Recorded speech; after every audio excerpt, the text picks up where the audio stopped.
본격적으로 몸싸움을 한 것에는 틀림없어 보입니다. 뭐 누가 잘못했다, 잘했다 뭐 이런 것을 이야기하려고 하는 것은 아니고 이 일로 인해서 대표팀도 4강전에서 우리가 요르단한테 진 적이 없거든요. 근데 처음으로 졌죠. 그죠? 아주 근데 생각보다 너무 이렇게 원팀이 되지 못하고 부실한 경기력으로 처참하게 무너졌습니다. 축구가 몸으로 하는 경기인 것처럼 보이지만 사실은 관계로 하는 경기고요. 믿음이 있어야 공을 줄 수가 있고 서로 주고받고 더 뛰어줄 수가 있고 약점을 보완해 줄 수가 있고 그렇게 되는 겁니다. 멘탈 경기인데 이 경기로 인해서 팬들도 적지 않게 실망했고 좀 놀라기도 했습니다. '이렇게 부진할 수가 있는가.' 그런데 알고 보았더니 이렇게 관계에 문제가 있었다는 것을 알게 되었죠. 그러나 더 큰 문제는 이 두 사람의 싸움을 중재하는 어른들이 없었다는 것입니다. 한 팀이 깨어진 상태에서 그냥 다음 날이 되도록 방치를 했고요. 경기가 시작되고 말았죠. 그래서 오합지졸로서 경기하도록 중재한 이 어른이 없었습니다. 분명히 그들에게 조금이라도 돌이킬 기회가 있었습니다. 이 하루 저녁이 있었거든요. 그러나 시간을 흘려보냈습니다. 귀한 화해의 시간을 흘려보낸 것입니다. 축구 선수들은 20대 초반에서 30대 중반의 선수들입니다. 인생에서 가장 혈기가 왕성한 나이입니다. 싸움이 일어날 수 있다고 생각합니다.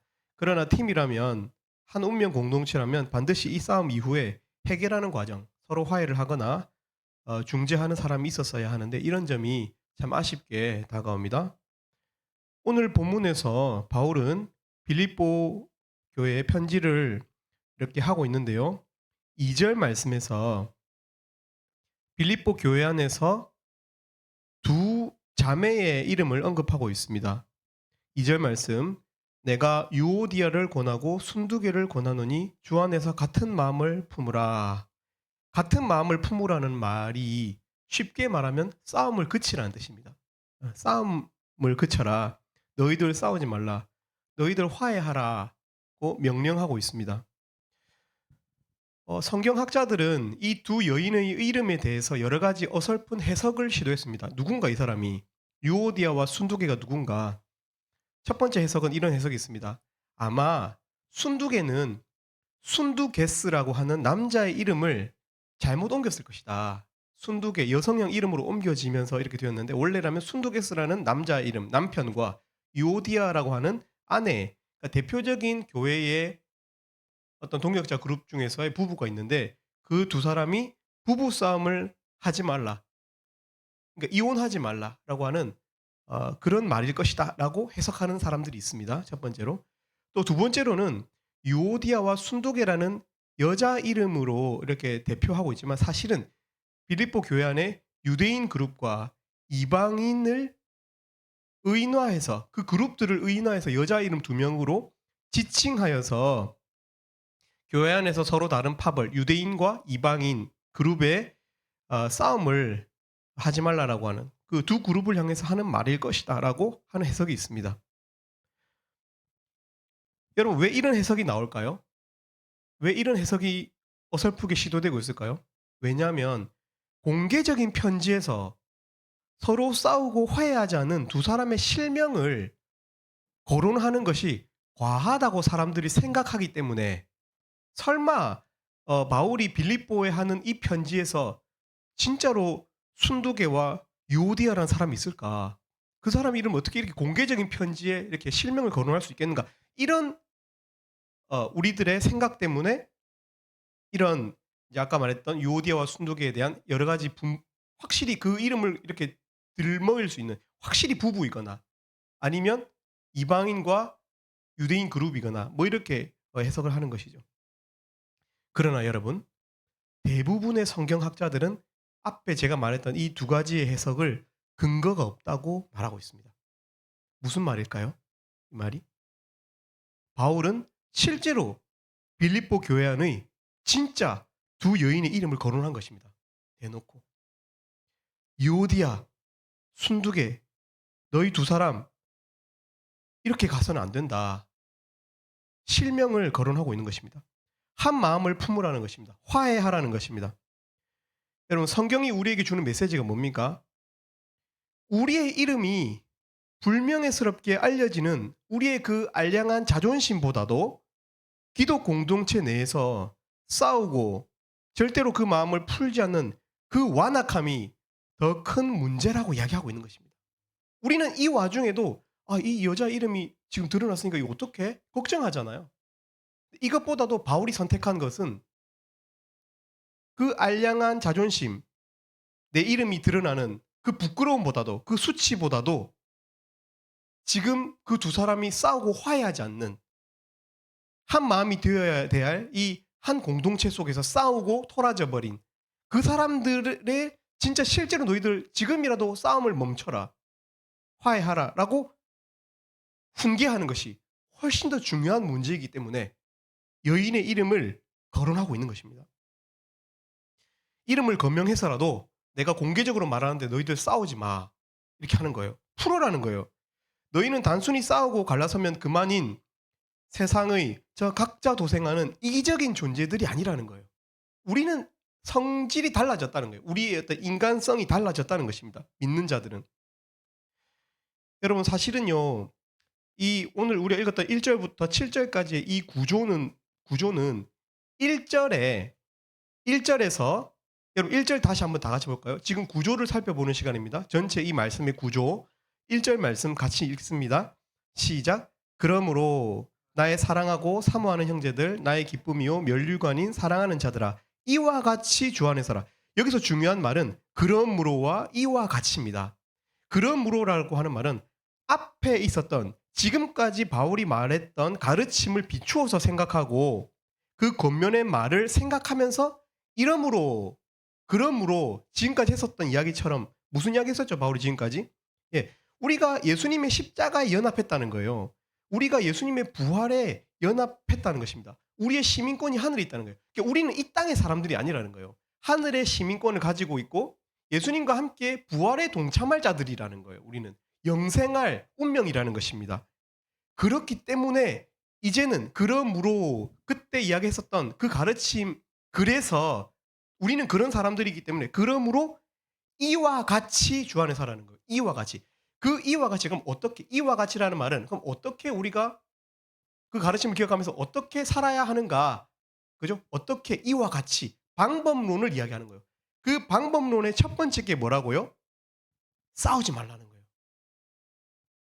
우리가 예수님과 연합한 이 부활의 운명에 동참할 그런 하늘의 시민권을 가지고 있는 사람들이라면 이와 같이 주 안에 서라라고 하는 이 1절 말씀 이와 같이에 대한 이 방법론 그럼 어떻게 이와 같이인데요. 그 첫 번째가 뭐라는 거예요. 2, 3절이라는 거예요. 첫 번째가 순두개 유오디야 너희들 주 안에서 한 마음을 품으세요. 이렇게 말하고 있는 것입니다. 여러분 그러니까 이 관계가 얼마나 중요합니까? 단순히 믿는 자들이 싸우는 것은 세상에서 술 먹다가 싸우는 그 문제와는 달라요, 차원이. 예수님의 몸이기 때문에 예수님의 몸을 이룬 우리가 서로 다투는 것은요. 세상에도 메시지가 되는 거예요. '아 똑같구나. 예수님 믿어도 저 사람들 싸울 수는 있어요. 싸울 수 있습니다. 여기 싸웠잖아요. 싸웠잖아요. 유오디아 순두개 싸웠잖아요. 지금 싸웠어요.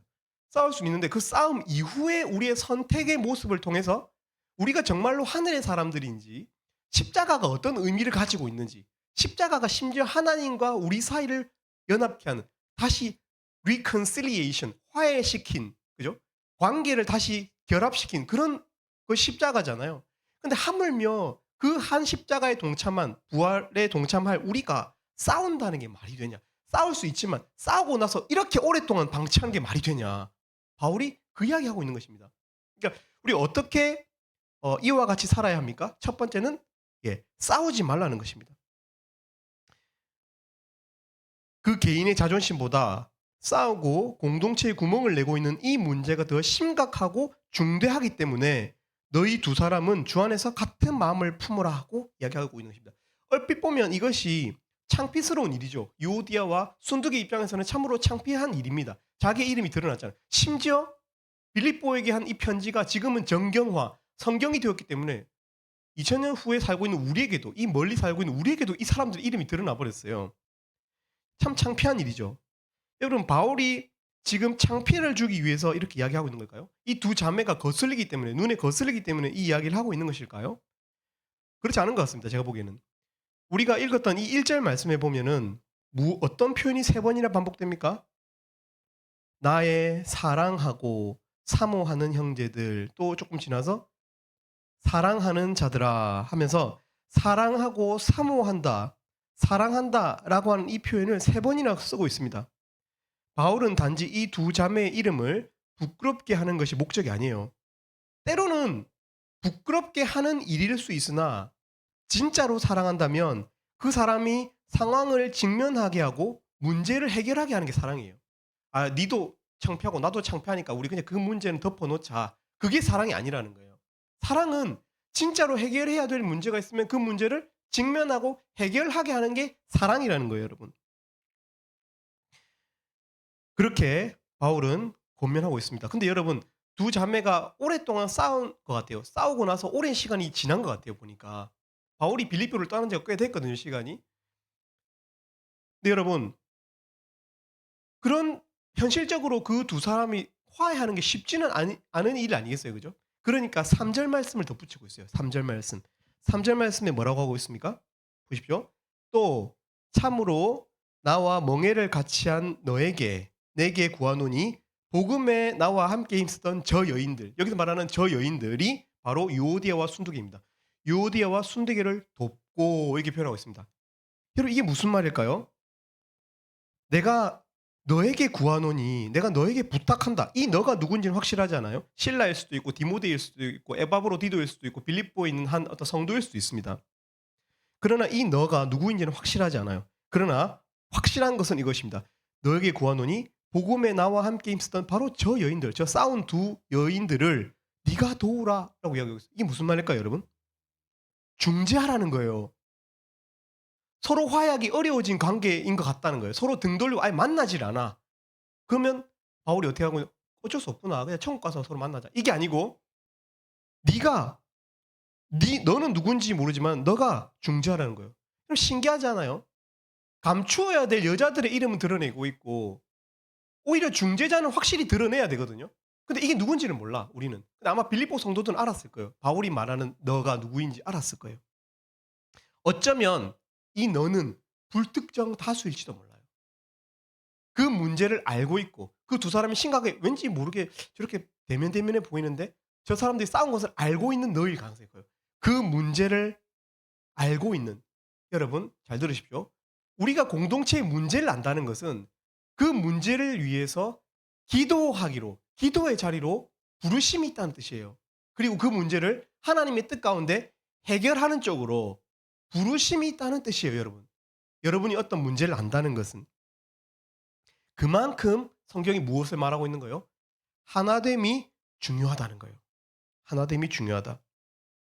방관하지 말라. 회피하지 말라. 적극성을 띠고 중재를 시도하라. 다시 관계를 개선시켜라. 방치하고 내버려 두지 말라. 바울이 말하고 있는 것입니다. 서로가 서로 화해해야 되고요. 서로가 도저히 화해 안 하고 있는 사람들을 보면 하나님의 마음을 가지고 있는 네가 중재를 시도하라는 거예요. 여러분들은 얼마나 기독교 공동체 내에서의 여러 가지 문제들, 특히 관계적 문제가 많이 있죠. 그런 문제들에 대해서 여러분 얼마나 직면하고 있습니까? 여러분이 그 문제의 당사자일 수도 있고 그 문제를 아는 하나님께서 그 문제를 해결하도록 부르신 사람일 수도 있어요. 근데 여러분 과연 그 문제에 얼마나 많이 용기 있게 직면했어요? 얼마나 기도하셨습니까? 얼마나 그 문제를 위해서 애쓰셨어요? 마음을 품고. 성경은 우리로 하여금 적극적인 태도를 취하라는 것입니다. 적극적으로 그 문제를 위해서 마음으로 품고 하나님께 기도하면서 해결하는 것입니다. 또 뭐라고 하고 있습니까? 저 여인들을 돕고 또한 글레멘드와 그 외에 나의 동역자들을 도우라고 이야기하고 있어요. 그 이름들이 생명책에 있느니라. 여러분 글레멘드와 동역자들에게는 무슨 일이 있었을까요? 우리는 몰라요. 그러나 빌립보서를 받고 있는 이 빌립보 성도들은 알았어요. 성경은 우리에게 그 문제가 무엇인지는 가르쳐 주잖아요. 그러나 무엇을 가르쳐 주고 있어요? 네가 그 문제를 안다면 그 문제에 개입하라는 거예요. 다른 이 사람들 글레멘드와 동역자들에게 뭐 물질의 문제가 있는지 저들에게도 관계의 문제가 있는지 아니면 자녀의 문제가 있는지 아니면 그들에게 심각한 어떤 이단의 문제가 있는지 그것을 성경이 우리에게 말해주지 않아요. 그런데 성경이 말하는 게 있어요. 그게 뭐죠? 태도예요, 태도. 방관하는 태도, 우리 축구 국가대표 이 축구협회나 감독 이 어른들처럼 방치하고 방관하지 말라는 거예요. 네가 동역자라면, 네가 하나님 앞에서 리더라면, 네가 하나님 앞에서 진짜 믿는 자고 그 문제를 직면한 사람이라면 절대로 문제를 회피하지 말라는 거예요. 기독교인일수록 더 적극적이 되라는 거예요. 적극적으로 문제를 해결하는 거예요. 왜냐하면 회피도 게으름이거든요. 용기 없음이거든요. 자기 이기적인 거예요. 회피하는 것은. 편하잖아. 회피하면 편하거든요. 바울은 동역에 있어서 적극성을 가지고 유오디아와 순두계를 중재하고 또 글레멘드와 그 외의 다른 여인들을 너의 문제로 받아들이고 도와라고 이야기하고 있습니다. 여러분 초대 교회에서는요. 이 사도행전 2장에 보면은 서로의 필요를 나누어 주고 고아된 자, 과부된 자들이 얼마나 부담스러운 존재입니까? 그러나 그 사람들을 교회가 책임지라고 이야기했어요. 책임감을 가져라. 교회는 믿는 자들의 가장 저는 큰 특징이 보통 사랑이라고 표현하잖아요. 근데 사랑은 반드시 책임으로 표현된다고 생각해요. 책임감, 책임감. 어떤 식으로든지 간에 이 책임감으로 하나님을 향한 사랑은 우리 이웃을 향해서 드러나는 것이라고 저는 믿습니다. 왜 사도행전 2장의 말씀이 그렇거든요. 너희가 먹을 것을 주라. 예수님도 빈들에서 먹을 것이 없는 무리들을 보시고 마음으로 그죠? 긍휼히 여기시면서 제자들에게 너희가 먹을 것을 주라. 네가 먹을 것을 주라. 네가 일단은 마음에 품어라. 그 문제에 대해서 마음에 품어라고 이야기하고 있습니다. 여러분, 기독 공동체는 절대로 비상적이지 않습니다. 문제를 함께 공유하고요. 책임을 공유합니다. 기도할 책임, 문제를 실제로 해결하는데 책임이 있습니다. 저는 그래서 최근에 이 말씀을 준비하다가 한 문제가 떠올랐어요. 제가 책임을 회피한 한 문제가 떠올랐어요. 제가 지난번 강원도에 갈 때 그 파라과이 이 ESF 우리 부산 지구 출신 파라과이 선교사님한테 전화를 한 통 받은 적이 있거든요. 근데 그 문제가 떠오르더라고요. 선교사님이 파라과이에서 최근에 어떤 도둑이 들어 가지고 파라과이에 있는 이제 비포장 도로 위에 세워진 그 허름한 교회가 있거든요. 근데 그 교회 나름대로 좋은 게 뭐냐면 에어컨, TV, 악기, 기타 이런 거거든요. 고가의 물건들이. 근데 도둑이 딱 그게 제일 비싸니까 그거 다 털어갔다는 거예요. 그러면서 인제 선교사님이 그 이야기를 하려고 저에게 전화했었던 것은 아니시겠죠. 그죠? 아니고 통화를 하다가 이렇게 안부를 묻다가 그 문제를 이야기를 하시더라고요. 예 그때 제가 마음에 들었던 생각이 그분이 외대 출신 선교사님인데 부산 지구에 있는 학사님들 중에서 몇몇 분과 공유를 하고 그 문제에 대해서 우리가 파라과이에 그분은 우리에게 지금 비행기로 30시간 이상 가야 되는 그 거리에 있지만 우리가 물질을 보낼 수 있잖아요. 요즘에 뭐 클릭 한 번이면 물질 보내는 건 일도 아니잖아요. 그렇게 해야 되겠다라고 마음을 먹었었는데 제가 잊었어요. 혹은 내 무의식이 그것에 대해서 부담감을 갖고 있으니까 잊기로 했을지도 모르겠어요. 저도 잘 모르겠어요, 제 마음을. 그러나 거기에 대한 찔림이 생기더라고요. 혹시 여러분은 그런 문제가 없습니까? 여러분 마음에 어떤 그런 주인 의식을 가지고 있는 그런 문제들 말이에요. 내가 지금이라도 뭔가 액션을 취해야 될 것 같은 그런 문제들. 성경은 그 이름들이 생명책에 있느니라고 이야기하고 있습니다. 생명책에 네 이름이 거기에 있듯이 유오디아, 순두계, 글레멘드 그 친구들도 생명책에 그 이름이 기록이 되어 있다라고 이야기하고 있습니다. 여러분 성경에서 생명책은 종말의 때 마지막에 우리가 하나님 앞에 설 때 죽어서든 이 땅이 끝나서든 종말의 때를 묘사할 때 항상 등장하는 단어입니다. 생명책. 계시록 3장에서도 대표적으로 종말에 대해서 끝에 대해서 기록하면서 생명책을 언급하고 있고요. 다니엘서 12장 1절에도 그때에 내 민족을 호위하는 큰 군주 미가엘은 마지막 그 아마겟돈 전쟁에서 이제 등장할 천사입니다. 미가엘이 일어날 것이요 또 환란이 있으리니 이는 개국 이래로 그때까지 없던 환란일 것이며 그때 내 백성 중 책에 기록된 모든 자가 구원을 받을 것이라고 하면서 마지막 종말의 때에 책에 대해서 언급하고 있습니다. 바울은 이 생명책을 요디아도 순두개도 글레멘드도 그 생명책에 기록되어 있다. 그리고 너의 이름도 기록되어 있다. 그러니까 우리가 한 생명 안으로 우리가 한 생명 예수 그리스도에게 접붙임 바 된 존재들이라면은 적어도 갈리고 싸우는 것에 대해서 방관하지 말아라고 이야기하고 있는 것입니다. 여러분, 우리가 구원의 방주에 함께 탄 자들이라면 십자가의 피에 숨은 6월절 밤의 이 한 지붕 아래에 있는 사람들이란 사실을 우리가 생각한다면은 결코 우리의 타고난 이 성향의 차이를 극복할 수 있어야 합니다. 성격적 괴리감을 극복해야 해요. 우리 집안과 다른 저 집안의 이질감을 깨고 우리가 연합하는 일에 성공할 수 있었으면 좋겠습니다. 비록 이 땅에 살기 때문에 연약한 육신과 타고난 성향에 질 때가 많습니다. 그러나 우리는 이 문제를 극복하고 동역할 수 있습니다. 혹시 이 말씀을 들으면서 불화한 관계가 생각이 납니까? 성령께서 생각나게 하는 사람이 있습니까? 적극적으로 화해할 수 있기를 바랍니다. 혹 내가 알고 있는 관계에 문제가 있습니까? 깨어진 어떤 문제, 여러분이 알고 있는 관계 있습니까? 중재하실 수 있기를 바랍니다. 그 밖에 동역자들이 처한 문제들을 알게 되셨습니까? 기도하실 수 있기를 바랍니다. 그리고 적극적으로 도우실 수 있기를 바랍니다. 여러분, 어, 1절에서 바울은 이와 같이라고 하면서 방법론의 첫 번째로 그죠? 2절, 3절에서 무엇을 이야기하고 있습니까? 한 마음을 품어라. 주 안에서 한 마음을 품어라고 이야기하고 있고 또 두 번째 단락이 4절이고 세 번째 단락이 5절입니다. 이 4절과 5절은 좀 짧게 넘어가려고 이렇게 준비했습니다. 먼저 두 번째 우리 4절 말씀 이와 같이 우리가 어떻게 진짜 이 예수님의 이 십자가에 연합한 부활할 자들, 영생할 자들, 하늘의 시민권을 가진 자들이라면 우리가 어떻게 이와 같이 설 수 있는가? 두 번째는 4절입니다. 우리 4절 말씀 같이 한번 읽도록 하겠습니다. 시작. 주 안에서 항상 기뻐하라. 내가 다시 말하노니 기뻐하라. 예. 이와 같이의 의미 두 번째는 기뻐하라는 것입니다. 항상 기뻐하라는 것입니다. 여러분 요한계시록 2장에 보면 에베소 교회가 나옵니다. 에베소 교회를 향해서 예수님께서 말씀하시기를 너의 행위와 수고와 인내를 안다고 하셨습니다. 에베소 교회는 행위가 있고 수고가 있고 인내가 있는 교회였습니다. 책임을 다하고요. 의무를 열심히 다하는 그런 교회였습니다. 그런데 예수님께서 이 에베소 교회를 어떻게 책망하셨죠, 여러분? 기억나십니까? 이렇게 행위와 수고와 인내가 있는 교회를 향해서 이렇게 책망하세요. 그러나 너를 책망할 것이 있나니 너의 처음 사랑을 버렸느니라. 행위와 수고와 인내와 같은 의무와 책임은 다하지만 사랑이 없는 경우가 허다합니다, 여러분. 여러분, 사랑을 우리가 믿음 생활하는 것에 기쁨을 회복해야 합니다. 찬양할 때 정말 찬양의 가사를 상상하면서 생각하면서 하나님께 진짜 우리 감정의 고백으로 올려드려야 돼요. 기쁨으로, 사랑으로 해야 됩니다. 여러분 생각해 보십시오. 내가 나랑 사귀는 사람이 있는데 그 사람이 여전히 약속 시간에 잘 나타나고 여전히 밥을 사주고 여전히 영화관에 같이 가주는데 표정이 싸늘하게 식어 있다고 생각해 보세요. 의무와 행위와 수고와 인내는 있는데 마음에 기쁨이 없어요. 사랑이 없는 경우.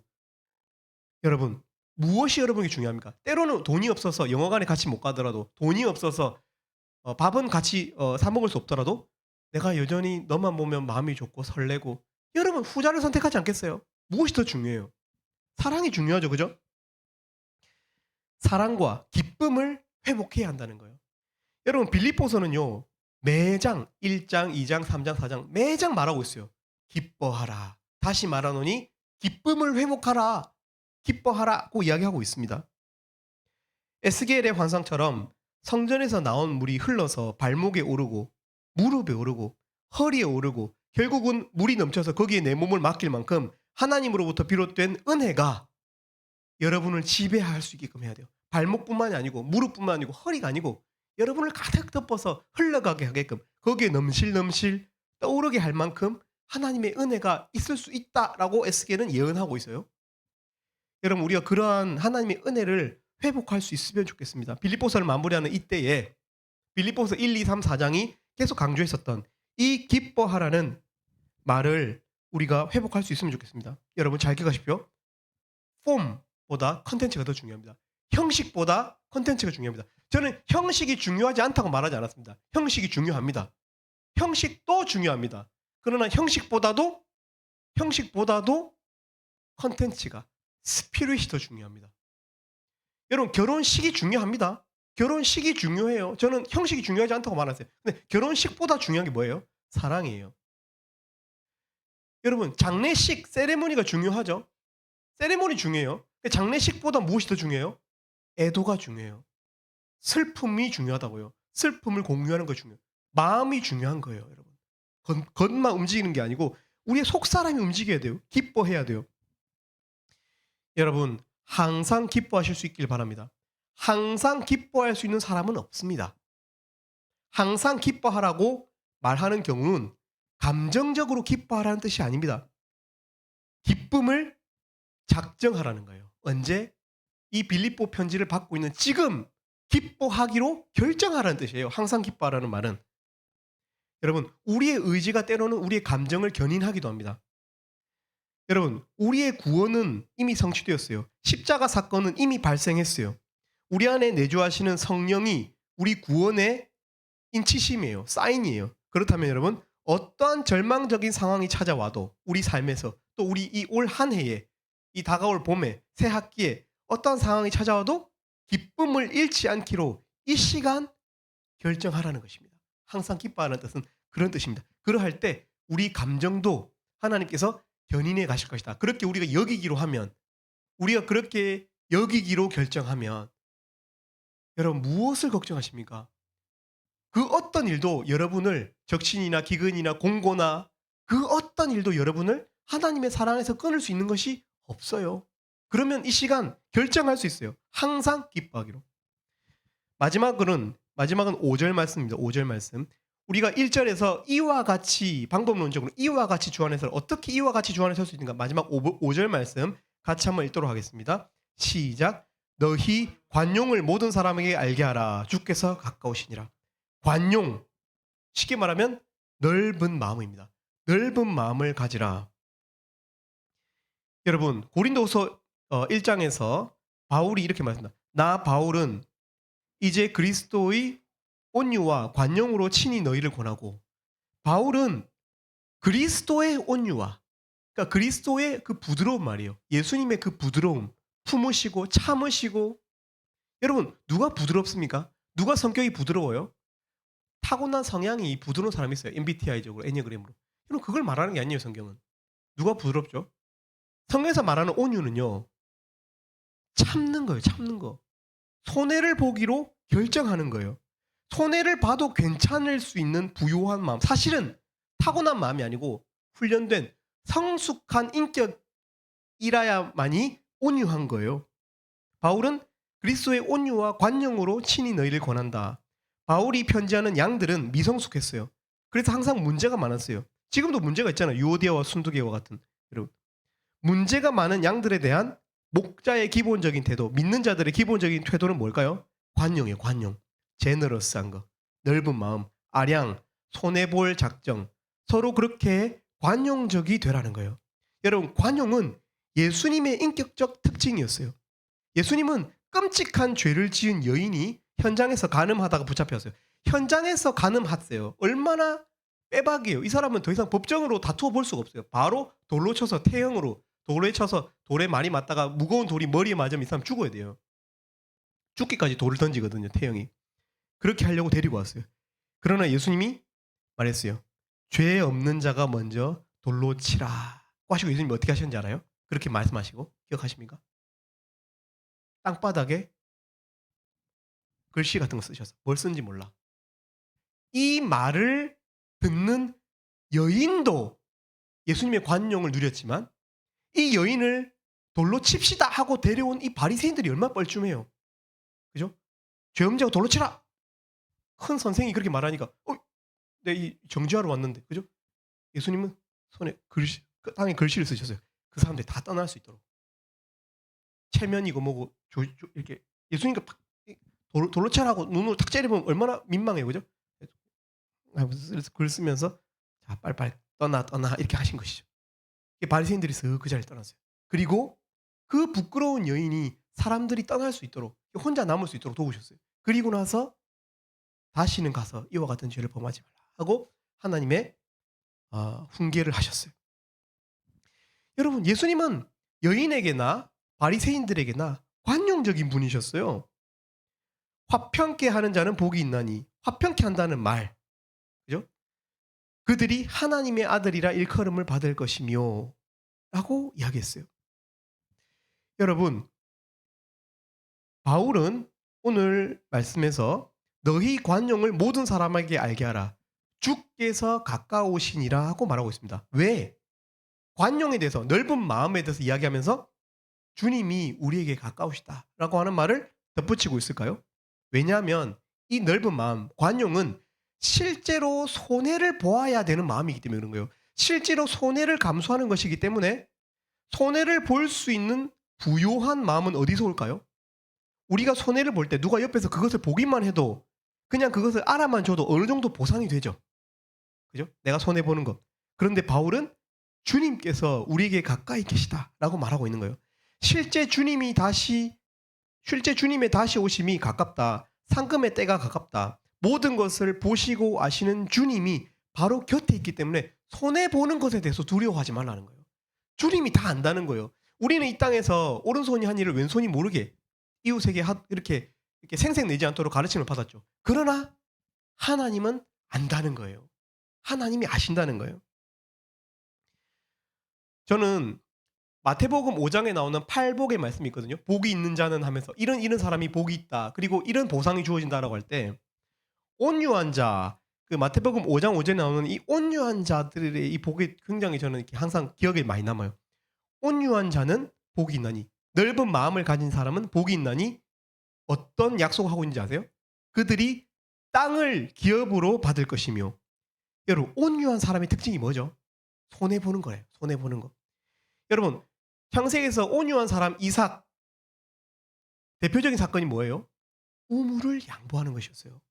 계속해서 왜 양보했죠? 살아계신 하나님의 이름 때문에 양보했어요. 이 사람이 싸우지 않고 다툴 수 있었거든요, 불신자들과. 근데 오케이 하고 옮겼어. 근데 우물을 팠는데 또 거기서 지하수를 발견해요. 섬뜩 놀라운 일이죠. 그죠? 하나님께서 그 사람이 보상하신 거예요. 온유한 사람들은, 손해보는 사람, 하나님 때문에 손해보는 사람들은 하나님께서 그에게 구체적으로 이 땅이 이곳에서의 부동산인지 하늘에서의 땅인지 정확하게 알 수는 없어요. 예수님의 뜻이 정확한 뜻이 무엇인지, 중의적인지 알 수는 없어요. 그러나 확실한 것은 구체적인 보상을 예수님께서 여기에만, 다른 것은 다 뭐 하나님의 아들이라 일컬음을 받을 것이요, 뭐 마음이 청결한 자든 뭐 복이 있나니 그들이 뭐 하나님 복이 될 것이고, 이렇게 약속을 했거든요. 아주 형이상학적인 그런 복들이 약속되어 있는데, 온유한 자들, 손해 보는 자들에게는 물질의 복에 대해서 약속하고 있어요. 땅에 대해서. 여러분, 온유한 사람은요, 성향이 태평해서 온유한 것이 아니에요. 변화에 의해서 온유한 거예요. 예수님을 알기 때문에, 하나님을 알기 때문에 이 사람이 부드러운 거예요. 손해볼 마음을 갖기 때문에 부드러운 거예요. 여러분, ESF 생활하다 보면 찐 ESF맨이 되면요, 찐 이맨이 있고 가짜 이맨이 있거든요. 찐 이맨이 되면 손해를 볼 일이 많아져요. 시간적으로 섬기거나 물질적으로 섬기거나 미성숙한 사람의 어떤 그런 것을 참아줘야 되거나, 여러분 그런 일들이 많이 생겨요. 여러분, 그러나 믿으실 수 있기를 바라요. 주께서 가깝다. 주님께서 여러분에게 가깝다는 거예요. 여러분을 보고 있고 여러분이 하는 손해를 알고 있다라고 이야기하고 있습니다. 우리 민선 자매님, 나의 안에 거하라, 이거 BGM 좀 깔아주시고. 바울은 이제 우리 빌립보서를 마무리하겠습니다. 물론 뒷부분에도 에바브로디도 이야기도 좀 해야 되고, 에바브로디도 2장에 나오고 4장에 나오는데 에바브로디도가 중요한 이야기들인데, 그냥 다음 주부터는 빌립보 끝내고 사복음서로 가겠습니다. 여러분, 오늘 저는 빌립보서를 6절과 7절 말씀으로 마무리하기를 원합니다. 바울은 주께서 가까우시니라, 주님께서 우리에게 가깝다. 주님께서 가깝다는 말은 주님의 귀가 우리의 입에서 가까워진다는 것을 의미하기도 하죠. 상상할 수 있는, 그죠? 이미지네이션이 되기도 합니다. 주님께서 우리에게 가까우시니까 우리가 말할 수 있고 구할 수 있는 그 지근거리에 있다라고 이야기하면서 자연스럽게 그 주제를 기도로 옮겨가고 있습니다. 기도하자라고 이야기하고 있어요. 그죠? 주님의 머리가 가까우니까, 주님의 귀가 가까우니까, 우리 입에 가까워졌으니까 기도할 수 있게 되는 거죠. 6절과 7절 말씀 우리 같이 한번 읽도록 하겠습니다. 시작. 아무것도 염려하지 말고 다만 모든 일에 기도와 간구로 너희 구할 것을 감사함으로 하나님께 아뢰라. 그리하면 모든 지각에 뛰어난 하나님의 평강이 그리스도 예수 안에서 너희 마음과 생각을 지키시리라. 아멘. 여러분, 아무것도 염려하지 말고, 여러분 염려는 늘 있습니다. 다만 그 염려를 잠재우는 방법도 늘 있어요. 염려가 없는 사람이 있습니까? 염려가 없는 순간이 있을까요? 이 땅에 살면서. 예, 염려가 없는 순간 이 땅에서 사는 동안에는 없습니다. 해 아래는 없습니다. 늘 그림자가 있듯이 이 땅에서는 늘 어두운 염려가 존재해요. 그러나 성경은 이렇게 말하고 있는 거예요. 염려가 있는 것도 사실이에요. 성경은 굉장히 현실적이에요. 성경이 굉장히 무슨 영적이고 비물질적이고 이원론적으로 신비롭게 생각할 필요가 전혀 없어요. 성경이야말로 정확하게 사람을 해석하고 있고 우리의 삶을 조망해줘요. 염려가 늘 있죠. 그러나 염려를 잠재울 수 있는 방법이 또 늘 있어요. 그것이 무엇입니까? 기도, 간구, 구할 것을 감사로 아뢰는 것입니다. 여러분, 기도하실 수 있기를 바랍니다. 우리가 새학기를 앞두고 혹시 여러분 마음에 염려가 있습니까? 염려가 찾아옵니까? 오늘 하루에 어떤 순간에 염려가 생기셨습니까? 어제 일 때문에 염려하는 게 있습니까? 앞으로 무슨 문제 때문에 염려하는 게 있습니까? 여러분 감춰놓은 무엇 때문에 염려하는 게 있습니까? 여러분? 기도하실 수 있기를 바랍니다. 그렇게 할 때 성경은 약속합니다. 약속, 7절은 약속이에요. 그리하면 모든 지각에 뛰어난 하나님의 평강이 그리스도 예수 안에서 너희 마음과 생각을 지키시리라. 그리스도인들만이 누리는 하나님만이 가지고 있는 그 고유한 속성, 영원한 평정, 스테이블한 상태, 안정되는 상태, 모든 정신적인 것 위에 더 뛰어난 어떤 고상한 고요함, 상태가 있습니다. 여러분, 기도해야 알아요. 기도할 때 걱정거리들을 하나님께 다 맡겨드릴 때만이 누리는 모든 지각 위에 뛰어난이라고 하는 그 상태가 있어요. 여러분, 편안한 상태가 있어요. 인간적인 이해와 인간적인 계획과 인간적인 어떤 수단, 우리의 방법을 뛰어넘는, 맡겨드리고 하나님께서 해결하신다라고 하는 하나님 고유의 속성, 하나님에 대한 신뢰와 공감에서 비롯된 평정이 있습니다. 그럴 때 하나님께서 어떻게? 너희 마음과 생각을 지키시리라. 그리스도 예수 안에서 하나님의 평강이 지키시리라. 지키시리라는 단어는 프릴레오 동사인데 to guard, to protect, 적의 공격으로부터 보초를 서는, 도시를 지키고 수호하는 하나님의 평강이 마치 군인들의 수비처럼 우리의 마음과 생각의 보초를 서는, 생각과 감정을 지켜서 편히 쉬고 자게 하는 그 복이 사랑하는 우리 ESF 지체들에게 있기를 바랍니다. 우리가 새학기를 시작하면서 여러분들 캠퍼스를 바라보면서 걱정도 있을 거예요.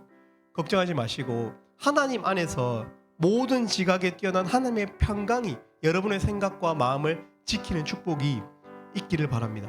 그래서 우리 23절 말씀 다 같이 읽고 마치도록 하겠습니다. 그래도 빌립보서 끝내니까 23절 말씀 시작. 주 예수 그리스도의 은혜가 너희 심령에 있을지어다. 아멘. 우리 시간 찬양 한 장 하도록 하겠습니다.